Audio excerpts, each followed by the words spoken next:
To enjoy this episode of Forensic Tales ad-free, check us out on Patreon. Patreon.com/Forensic Tales. Forensic Tales discusses topics that some listeners may find disturbing. The contents of this episode may not be suitable for everyone. Listener discretion is advised. In the spring of 1975, 16-year-old Sharron Prior left her mom's house to meet up with her boyfriend and friends at a nearby pizzeria but never returned home. She was missing for 3 days until her body was found in a nearby field. Over the next 4 decades, the police did everything they could to track down her killer. But it wasn't until new advancements in DNA testing came around that they finally identified a suspect. This is Forensic Tales, episode number 262, The Murder of Sharron Prior.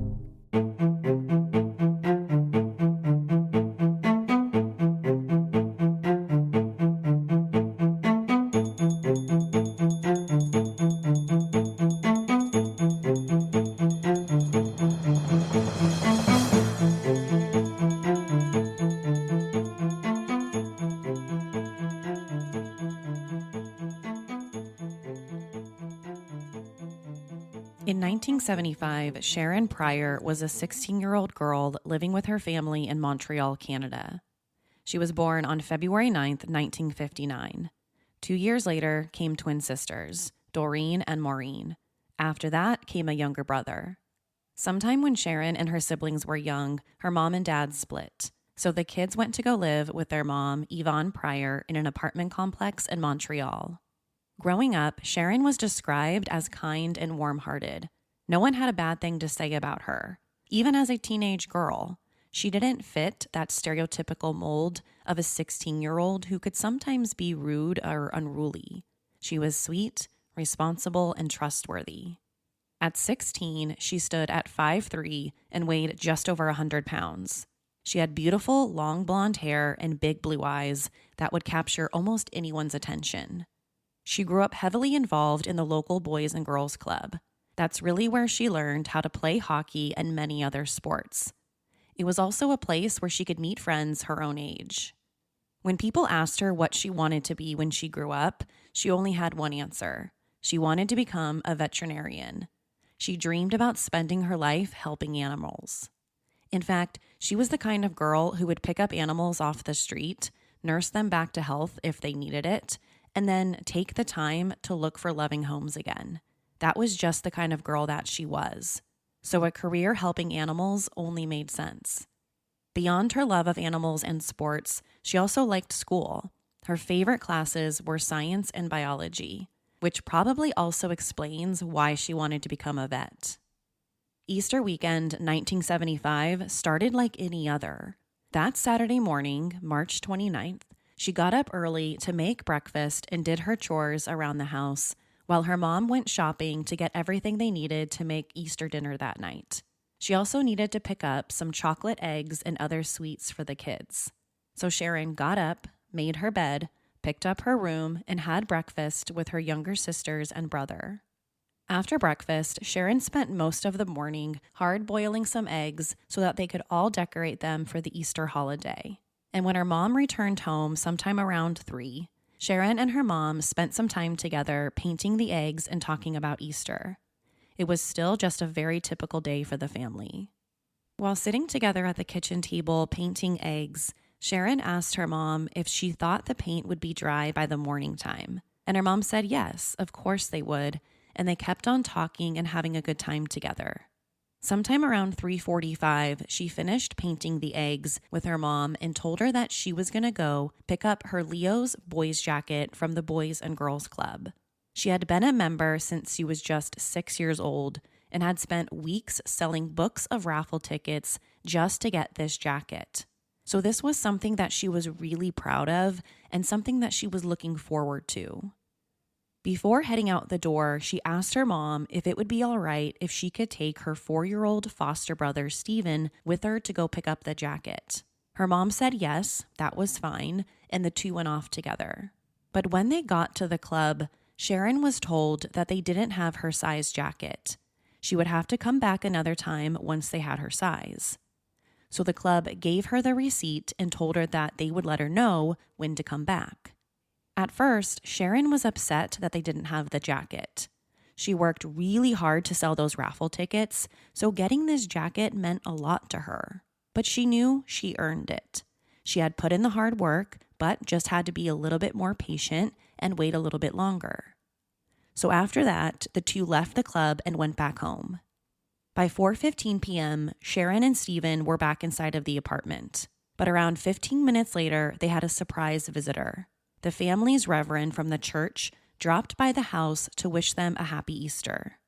He gave the kids a box of chocolate turtles while Sharron sat at the kitchen table painting more eggs. She told the reverend that she planned on reading Stephen a story about the Easter bunny that night to get into the spirit. But the reverend told her that instead of reading a story about the Easter bunny, she should tell him about the religious story behind Easter. So she smiled and said that that's what she was going to plan to do. After about 45 minutes, the reverend left and the family had dinner together. Stew, something that all of the kids weren't too thrilled about, but they all ate it anyway. So at the dinner table was Sharron, her mom Yvonne, her grandmother who lived with them as well, the foster child Stephen, Sharron's twin sisters Maureen and Doreen, her brother Jojo, and Doug, who was one of her mom's friends. They all tolerated this stew because they knew they were having this big turkey dinner the next day for Easter. Once all the bowls were finished, one of Sharron's friends who lived down the street stopped by the house. Sharron and the girl had been friends since they were just 5 years old.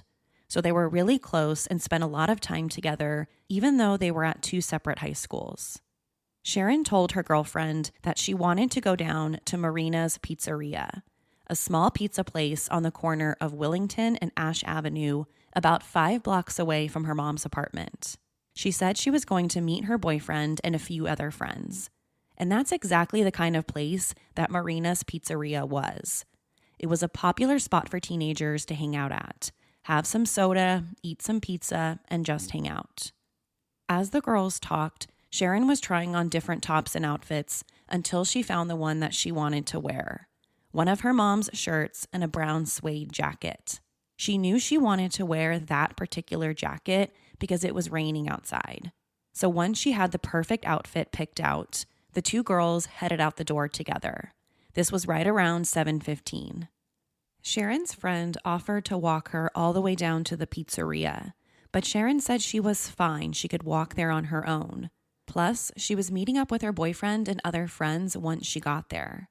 So they parted ways. The friend went in the direction back of her own house, and Sharron crossed the street. This was the last time that anyone ever saw her. Sharron had always been a reliable kid, so when she didn't return home by her curfew at 11 p.m., her mom feared that something might be wrong. If she ever planned on staying out later than her curfew, Sharron would usually call and give her mom a heads up so she wouldn't have to worry. But this night was different. Her mom didn't hear from her, and she had every right to be worried. Her mom went to bed that night without her daughter returning home. She thought it was too late to call around to her friends, so she went to bed and just hoped that her daughter would show up sometime in the morning. But she never did. Yvonne eventually decided it was time to call the police. And as soon as she did, the police and dozens of volunteers began searching the neighborhood. She was only 16 years old, and this was completely out of character for her. So everyone's worst fear was that something bad might have happened to her on her way to the pizzeria. Back inside Sharron's bedroom, they found almost all of her belongings. Her bus pass, her money, pretty much everything she owned was still back inside of her bedroom. So it was pretty obvious she didn't plan on going anywhere besides meeting up with her boyfriend and friends. And she wasn't the type of kid to run away. So for the next few days, people looked for her and everyone became increasingly worried. By Tuesday night, the search had lasted 3 whole days, but the search was about to be over. Sharron's body was found in a nearby field that was usually only used by beekeepers. One of them had alerted the police that something might be wrong after they got to the field and noticed that the front gate was unlocked. It was usually always padlocked shut, so the police were called, and that's when they discovered her body. She was found lying in the snow wearing the same clothes she wore the night she left the house to meet up with friends. That brown suede jacket, her sweater, shoes, and socks. But about 6 feet away were her jeans and underwear. Her jeans were found on the ground in the snow, but her underwear was found hanging from a nearby tree. So this led the police to consider 2 things. 1, she had probably been sexually assaulted. And number 2, someone probably drove to the field, dumped her body in the snow, went back to the car to grab her underwear and jeans, then went back to the field and threw them out the window. There was a trail of blood leading toward her body, and there was no mud or dirt found on Sharron's shoes, suggesting that someone probably carried her. They even thought that more than one person could be involved. There was also evidence found around her body, including tire tracks from some type of vehicle, a size 8.5 boot print, and a men's shirt, a size 17 collar with 34-inch sleeves. With those kind of shirt dimensions, the police thought the killer had to be around 6 feet tall or so. The shoe print also told a story. Given its size and the depth it went into the snow, the police theorized that the guy was around 200 pounds. So we're looking for a pretty big person, over 6 feet tall and 200 pounds. When it came to how the men's shirt got there in the first place, the police had a theory for that too. They suspected that it was used to either bind or tie Sharron up. It was basically used like a piece of rope. Other evidence they collected was a partially chewed tape that was found caught in her hair, like maybe someone had used it like a gag. But since no tape was found at the scene, it's likely the killer had taken it with them to try to cover his tracks. So all of this evidence was collected and bagged. The next day, investigators performed the autopsy, and this is what they discovered. On top of being sexually assaulted, she had also been beaten and suffocated to death. The killer might have even used that men's shirt to suffocate her. She had clearly suffered a horrifying and senseless death for just being a 16-year-old girl on her way to meet up with some friends. What kind of monster does something like that? But even more disturbing was this. The autopsy suggested that she had died Tuesday afternoon, so she might have been held captive somewhere before that. She also had bruises covering most of her body, 2 jaw fractures on both sides of her mouth, a broken nose, a hole in one of her cheeks, and blood in her lungs. Finally, the worst detail of all. She was still alive when whoever did this dumped her body in that field. When the police found her, she was clutching onto tree branches. She might not have been fully awake, but she was definitely alive. Almost instantly, the police suspected that the killer was familiar with the area. Otherwise, how would they even know this field existed in the first place? There was snow on the ground. It was cold. Beekeepers didn't even use this field until late spring. So the police thought the killer had to have already known about it. Or maybe he was a beekeeper himself. Nobody knew at this point exactly what they were looking for. DNA was collected from Sharron's shirt, and when it was tested, there wasn't enough of it to generate a profile. This is 1975 here. Whatever DNA was on the t-shirt, it wouldn't be enough to do anything with it anyway. They could maybe do blood typing, figure out what type of blood, A, B, O it was, but that was pretty much it.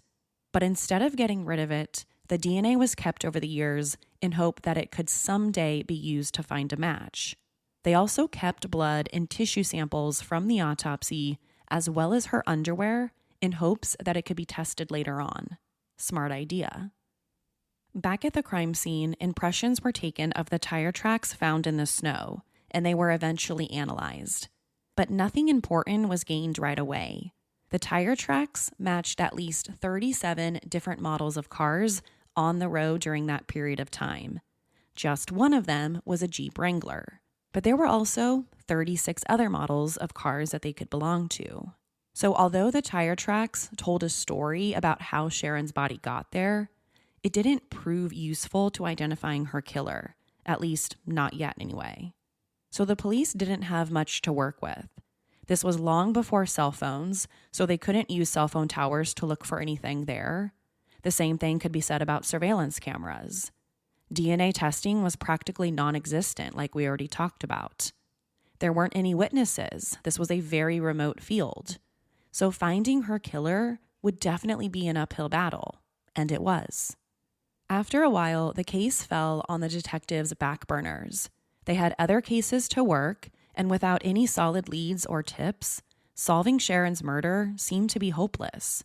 They had a lot of other cases that they had a better chance at solving. But that didn't mean there weren't any theories about what happened. One theory was that maybe she had accepted a ride from someone on the way to the pizzeria, and the person who gave her a ride killed her. We know it was raining that night, so maybe she didn't want to walk the 5 blocks to the restaurant in the pouring rain. She probably thought the guy seemed nice enough, so she hopped in his car. Another theory was that someone had taken her. He pulled up next to her on the street, used some type of weapon to get her inside of the car, then he held her captive somewhere for 3 days before killing her and disposing of her body. If the streets were empty that night, this all could have happened within a matter of seconds. There were also rumors about a possible serial killer being involved. At the time, there were a lot of unsolved murders in the area, and some people believed that they might have been committed by a serial killer. So maybe Sharron had become a victim. Another possible idea was that the same person responsible for the attempted kidnapping of a 22-year-old woman might have done it. In that particular incident, a woman reported that a tall, white, English-speaking man with blue eyes, brown hair, and a mustache attempted to kidnap her at gunpoint. This happened around the same time that Sharron disappeared. It even happened on the same street that she disappeared from on her way to the pizzeria. So a lot of people wondered if these two cases could be connected. Sharron's murder was devastating for her close-knit family, especially her mom. Sharron was her firstborn and had always held a special place in her heart. So for her to be murdered in such a brutal, cold-blooded way was almost unimaginable. How does a mother deal with that kind of grief? There were also so many unanswered questions. Why Sharron? Was she targeted? Was this something pre-planned? Was it someone that she knew? Or had she simply been at the wrong place at the wrong time? Whoever did this saw her walking alone that night and made their move. On the first anniversary of the case, the local newspaper published an article about the story. It talked about all the details that had been made public, hoping someone with information would come forward. They also hoped that by putting it in the local newspaper, this would keep Sharron's story alive. Because as soon as people stop talking about these types of cases, the sooner law enforcement stops working them and the quicker they become cold. Also, during the first year of the investigation, the police questioned more than 38 people, including 6 considered credible prime suspects. But just as quickly as they were questioned, they were all released. There was nothing tying them to any crime. So eventually, the case turns cold, no arrests, no suspects, nothing. 29 years later, in 2004, there was finally a break in the case. The police received a tip that led to a search of a garage behind an apartment building. During the search, they were specifically looking for DNA evidence that could help them finally track down the killer. Now, not much was made public about why they searched this particular garage for DNA, but this was all that was released. They received a tip saying that there might be forensic evidence inside this garage connected to Sharron's murder. This might be the location where she was held captive before she was killed, so the police searched it. This had been the biggest lead in the case in decades, and the garage itself was just a few streets away from where the Prior family lived, so the location made sense. More than 24 officers were brought to the scene, and they spent over 15 hours searching. It was a garage that held small storage lockers for the people who lived in the apartment building. Now, according to investigators, they weren't interested in the lockers themselves, but more interested in the building structure. They also weren't too interested in the people who currently lived in the building. They had no reason to suspect that any of them had done anything. So they looked at everything: the concrete floor, the walls, the ceiling, the doors, anything that could possibly contain DNA evidence. Also, something interesting that you should know about: at the time of Sharron's murder, the building had been home to a family friend of the Prior family. So there was a little connection already there. It wasn't just some random apartment building. When the search was all said and done, the police were able to collect 3 DNA samples from the garage and had them sent to a lab for testing. Once they were at the lab, they were compared to dozens of profiles from possible suspects. These were people the police had interviewed and considered persons of interest in the case. But one by one, each person was crossed off the list. None of their DNA matched, and no one was arrested. Support for this episode comes from Smart Labels. Have you ever gone on a hunt for a holiday decoration that you know you have, but you just can't remember where you put it last year? Well, those days are over with Smart Labels. With their QR code labels, you can just put a label on your storage container, scan the QR code with the Smart Labels app, and then catalog everything you put in the container with a name, description, and picture.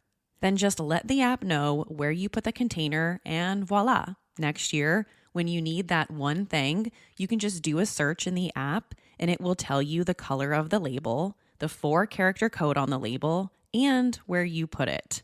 Or if you're curious what's in a storage bin on a high shelf, just scan the QR code with the app and it tells you everything that's inside. It's like organizing magic. So this holiday season, whether you get these labels for yourself or a gift for someone else, make sure you pick up a pack on Amazon by searching for Smart Labels, one word, and get ready for a huge thank you from your future self. Several more years went by, and eventually a scholarship was created in Sharron's honor. It was a scholarship designed to give local residents of the community a chance to go to college. It became a way for Sharron's family to keep her memory alive, even if they wouldn't be able to solve her murder. If Sharron didn't get the chance to go to vet school, then maybe some other kid her age could. Even beyond the local community where Sharron and her family lived, this case haunted Montreal for decades. People really feared that whoever did this would get away with it. So this case was really considered one of the highest profile cases in the area at one point. Fast forward to the summer of 2022, June. By this point, the case was well over 40 years old, and Sharron's siblings had long since grown up, becoming adults themselves. But for all of these years, their sister was frozen in time, forever 16 years old. But in the summer of 2022, things were about to change, and her case was about to come back alive. By the summer of 2022, DNA testing had come a long way. It was night and day from where it was back when the murder took place. So that year, the DNA that was taken from the shirt found at the crime scene was put through several different DNA databases. They had finally been able to generate a profile, something that they couldn't do back in the 70s. They hoped for 2 things to happen. 1, they would find an exact match, the killer. But even if that didn't happen, there was always a second route. They could find a relative related to the killer. And from there, they could create a family tree to look for possible suspects. So that's finally where they got somewhere in the case. The sample didn't generate an exact match, but that was okay because they were able to find a family with shared DNA with the killer, the Romine family. The surname Romine was then entered in the penal system archives, and when they did that, there was one single name that stood out to investigators, a guy by the name of Franklin Maywood Romine, who passed away in 1982 when he was 36. Even though no one knows exactly what happened to him or how he died, the authorities said that he died in some type of violent way. So once they had the name, the authorities dug up everything that they possibly could about him. And one of the first things they learned was that he was originally from Charleston, West Virginia in the US. So detectives drove 900 miles from Montreal to West Virginia as soon as they could. And when they arrived, they immediately met with the local police department there in West Virginia, who told the Canadian detectives that Franklin was also suspected in the 1975 rape and murder of a teenage girl in Charleston. So right away, everyone was feeling pretty good about this being their guy. And the police in the US were more than willing to help the Canadian police. Here's what we know about Franklin Romine. We already know he passed away in 1982, 7 years after Sharron was murdered. But here's what happened before then. He had spent most of his life bouncing back and forth from West Virginia in the US and Canada. He also spent most of his life in and out of prisons and jails. He had a long history of sexually assaulting and harassing young women. Here's just to give you an idea of the type of person this guy was.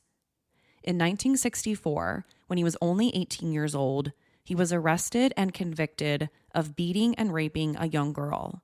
But sometime after he was sent to prison, he had managed to escape from custody, and just 3 years later, he was arrested for pretty much the same thing, raping another young girl. And believe it or not, he managed to escape again. In 1969, Franklin decided he should probably skip town, and that's when he headed up north to Canada. And once he got there, he picked up right where he left off, assaulting women. Between 1969 and the mid-1970s, Franklin did a pretty good job of staying off the police's radar. So that's when he decided he would return back to West Virginia. Maybe he thought the police had forgotten about him, but he was wrong. Not long after he got back into the US, he was arrested for raping a 23-year-old waitress. Later on, this woman told detectives that he had come into a restaurant one day and asked her out on a date. She said no. He stormed off, only to return later when she got off of work. He followed her back to her apartment, waited until she got inside. He followed her, and then he sexually assaulted her. After the attack, the woman went to the hospital where she was met by detectives. And that's where she told him that the name of her attacker was Franklin Romine, a name that they were already very familiar with. So later that night, he was picked up and put in jail. Now, at the time, rape was considered a capital crime in the state of West Virginia. So if he was convicted, he was looking at spending the rest of his life in prison. But before the case went to trial, Franklin bailed himself out of jail, packed his bags, skipped town, and headed back to Canada. Well, that plan didn't work out. 2 years later, he was picked up by the police in Canada and extradited back to the United States. On the outside looking in, this might have looked like he was finally going to be put away for good. But no one knew it at the time. 6 months before this happened, Sharron Prior was murdered. In February of 1976, Franklin Romine was tried and convicted for the assault on the waitress, and the jury recommended a sentence of life in prison, with the possibility of parole. After that, he was transferred to the Moundsville State Prison to start serving that sentence. Now, if you think that's the end, you would be mistaken. 4 years later, 1980, his conviction was overturned based on a technicality involving improper jury instructions. He was given a brand new trial, but instead of going through with that, he agreed to plead guilty to a lesser charge of second-degree sexual assault. That meant, less than a year later, he was released from prison and considered a free man. Now, where do you think he went after that? If you guessed back to Canada, then you would be right. But this would be his final trip up north, because by 1982, he had passed away, and his body was sent back to his family in West Virginia to be buried. This marked the end of his career assaulting women. After uncovering this, detectives in both countries were becoming more and more convinced he was Sharron's killer. Everything lined up. He was in Canada at the time of the murder. He had a history of doing this. His MO was to sexually assault young female victims. The only difference was Sharron would have been his first murder, or at least the only one the police knew about.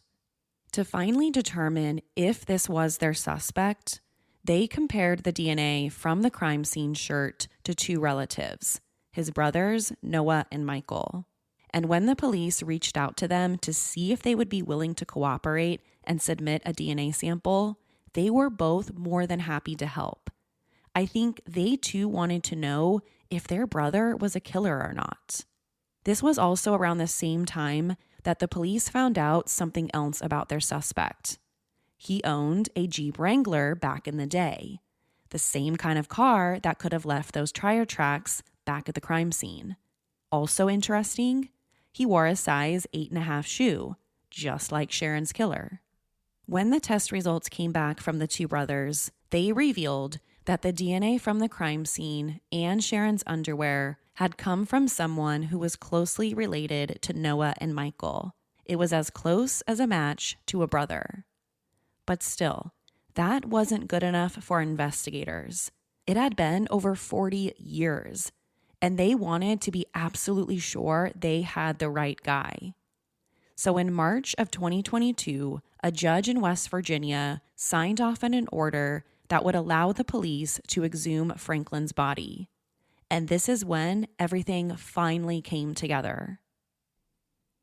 As soon as they exhumed his body from the grave, it was taken to the lab. From there, DNA was extracted from his bones, the only part that was left of him. Even though there was no guarantee that DNA was still testable, everyone knew this had to be done. They had come way too far just to fall short of confirming this was Sharron's killer through a direct DNA comparison. But because this is a very complex type of DNA testing, it took weeks to get the results. But in the end, the wait was worth it. On Tuesday, May 23rd, 2022, it was announced that the DNA in Sharron's case and the samples taken from Franklin Romine's remains were a perfect match. Without a doubt, he was her murderer back on Easter weekend in 1975. These forensic tests finally answered the 4-decade-old question, who murdered 16-year-old Sharron Prior? Not surprisingly, this announcement was everything the family had hoped for. Even Sharron's 85-year-old mother couldn't believe they had finally identified her daughter's killer all of these years later. She could finally put a name to paper. She got to live to see him identified. When it comes to justice, you might say there is only half justice in this case. There's justice in the sense that we finally know who took Sharron's life. But there's no justice in the sense that the person responsible is already dead, so we can't put him behind bars for all of the crimes that he's committed. Closure? Maybe. Justice? I'll leave that up to you. No one quite knows the motive. The simple explanation might be that Sharron simply found herself in the crosshairs of a sexual predator that night. He might have only tried to sexually assault her, but the encounter somehow turned deadly. Or maybe he always intended to murder her. We don't know. We also don't know how he did it. Did he offer her a ride to the restaurant because it was raining? Or did he forcefully grab her off the street during that short 5-block walk? All we know is that a precious life was taken far too early, and her name is Sharron Prior. Thanks to advanced DNA testing and forensic testing, a 4-decade-old case is finally solved, bringing an end to one of Montreal's most high-profile cases. If Sharron's case can be solved with advanced forensic testing, who's next? To share your thoughts on this week's episode, follow the show on Instagram and Facebook. To find out what I think about the case, sign up to become a patron at patreon.com/forensictales. After each episode, I release a bonus episode sharing my personal thoughts. Don't forget to subscribe to Forensic Tales so you don't miss an episode. We release a new episode every Monday. If you love the show, consider leaving us a positive review. You can also help support the show through Patreon. Thank you so much for joining me this week. Please join me next week. Until then, remember, not all stories have happy endings. Forensic Tales is a Rockefeller audio production. The show is written and produced by me, Courtney Fretwell. For a small monthly contribution, you can help create new compelling cases for the show, help fund research, and assist with production and editing costs. For supporting the show, you'll become one of the first to listen to new ad-free episodes and gain access to exclusive content. To learn more, please visit patreon.com/Forensic Tales. Forensic Tales is a podcast made possible by our Patreon producers, Tony A., Christine B., Sherry A., Michael D., Nicola, Jerry M., Megan G., Ureli, Jerry, Ann F., Carol A., Shannon D., Marianne C., Lois B., Lynn H., Ashley S., Alice B., Danielle D., and Savannah.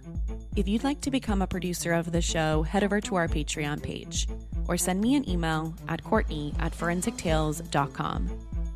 For a complete list of sources used in this episode, please visit forensictales.com. Thank you for listening. I'll see you next week. Until then, remember, not all stories have happy endings.